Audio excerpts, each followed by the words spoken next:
Good Friday morning to you. Yes, it's here. You finally made it. It is Friday. In a few hours, you'll be off to sun and fun and frolic or shoveling snow or, well, yeah, it is April now. I suppose probably not. Although if you live in the beautiful Canadian Rockies, it definitely snows there in April. So whatever you're doing for the weekend, I hope that you have a pleasant one. Who am I? I am Kitty Andrews with Declutter the Brain, helping people who are overwhelmed with procrastinating. They're overwhelmed and they're procrastinating. And basically, I provide personalized decluttering solutions to them, and so they can enjoy their renewed space and peace of mind. This week's topic has been declutter the basement. And we're going to go through it and give you a quick recap here. First thing you want to do is determine the final intention. Don't just go in willy-nilly. You want to decide, have a rough idea of where you want the pantry or the kids' art studio or the drop zone, what have you. Just mark it out on a piece of paper, solidifies it in your brain really well so that you can follow that plan, and it makes it more fun, frankly. You could have a holiday decorations area. I did this for my father's basement, and he was amazed at how easily he could find things, and he was quite pleased with it. So yeah, have things in sections like a department store, and set a reasonable goal for completion. I suggest 1 or 2 months ought to do it with some fairly steady scheduled labor. We'll talk about that in a minute.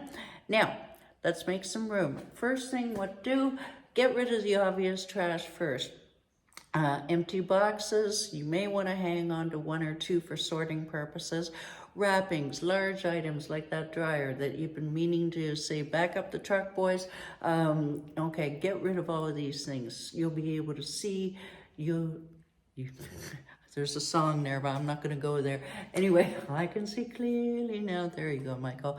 Yeah, get rid of the obvious trash first, and then you can schedule yourself to work between 15 and 60 minutes fairly regularly, maybe once a day or once on the weekend, what have you. But then you can it reduces the decision fatigue, makes it more of a job and less of a chore.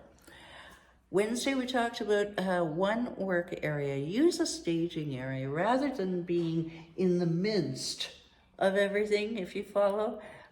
Just cart that box over to a clear area, your staging area, and where you'll be able to see the forest for the trees, so to speak, more clearly. If you do it this way, use extra boxes and bins for sorting the things that you want to keep, and then you can throw the rest in bags. Yesterday, take away those discards as quickly as you can. They are holding ghosts of your past, and you're trying to plan for the future. So get rid of the discards right away. Also, you'll feel a sense of momentum once you get rid of those discards, and you'll feel that sense of accomplishment as well. Also, you can see where you can go through that maybe pile or whatever you're seeing now and make decisions more quickly. Your momentum is picking up. Okay, so today, keeping your basement beautiful. You've done all this work. Let's keep it beautiful, shall we? Airtight containers, totes. Label everything. Label the labels. Label them on the top, on the sides, what have you. Think vertically. Stack what you can. Please do this safely so you're not putting heavy things on top that will fall over on you. Put rarely used things on a shelf. Maybe you put them to the back, and more frequently used things to the front. Just use your common sense. And if you don't be afraid to ask for help. Ask for a second pair of eyes, whether it is from a friend, a family member, or a coach. 4 eyes are better than 2. Until next week, when we talk about declutter your goal setting.